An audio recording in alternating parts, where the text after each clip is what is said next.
Being an entrepreneur can have some serious effects on our brain.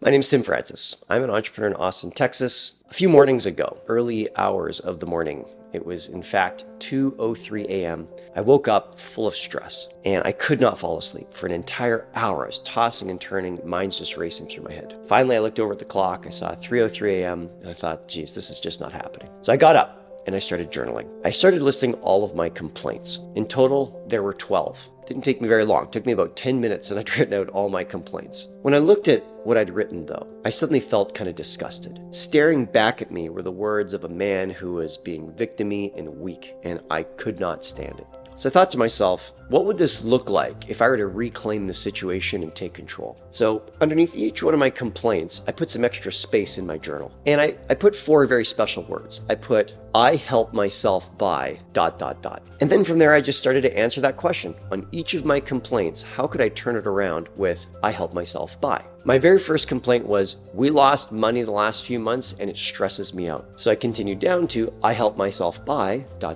remembering that I've spent the last 6 months completely rehabbing my business. I've fired people, I've hired people, I've promoted people. In fact, one of my hires is my first ever director of operations who's going to handle all of the ops of my business so that I can just focus on growing it again. This is the moment I've been working towards for the last 6 months. And in fact, the next 6 months, I'm going to have so much time to focus on marketing and sales. It's going to be one of the best periods of growth of my entire entrepreneurial career. On top of that, of course, finance is going to get worse. If I'm doing very little sales and marketing for 6 months, and I'm doing a ton of operations and hiring and training, all those people cost a lot of money. So of course, if revenue is going down, expenses are going up because labor is going up, of course cash is going to get weaker. That's just the math of it all. So I stepped back and I look at that. I was just like, this is pretty cool. I kind of like this exercise. So I went down to my next complaint. I've made 0 progress on writing my book. My book coach and my editor are both expecting this thing to be done in just a few weeks from now, and I've made no progress for like a month. If I have to ask for another extension, I'm going to feel super embarrassed.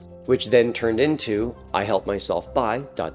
remembering that I'm already 95% of the way. I'm only a couple deep work days away from having this completed. And once it's completed, it's going to be an incredible asset in my business. It's going to help us grow like never ever before. What an amazing position for me to be in. And you know what? It's such a great sign of mental strength when I can look at all the chaos of the day-to-day and just tell it to screw off for a few days while I go and write my book. How lucky am I as an entrepreneur that I can do that? What a great opportunity. And as I came back and looked at that statement, I went, wow, that is true. This looks super, super awesome. Complaint by complaint, I started turning them around one at a time using the exact same prompt of, I help myself by ...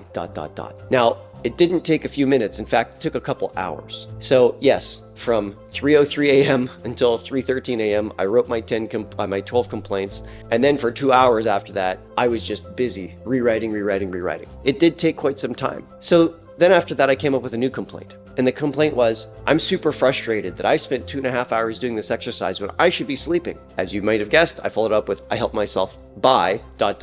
remembering that this kind of anxiety used to take me out for weeks on end, sometimes months on end when I was more of a junior entrepreneur. This exercise is such an amazing sign of my ability to self-regulate, self-coach, and get myself back in the game as quickly as possible. Instead of taking 2 weeks or 2 months, all this has taken is just 2 hours, and I'm right back in the driver's seat. So as I was stepping away from this exercise, I went from feeling super anxious to having a huge smile on my face, feeling super proud, and also super hopeful about the future. And ultimately, I felt just so alive. Like, yes, this is the feeling of what it means to be fully responsible about my day-to-day. And then I remembered also that this is not the first time that I've had this kind of experience. This is very par for the course for anybody who has big ambitious dreams and is really, really going for it. And that also means that this is not the last time that I'm going to go through something like this. It's a great exercise. If you're ever feeling stressed out, write down your complaints, then add, I help myself by ... and keep going until you know that you've got it. I think that high performance is super, super interesting. In fact, my why reason is the thrilling pursuit of excellence. If you resonate with that, come and join me on this journey by subscribing today. I'll see you in the next one.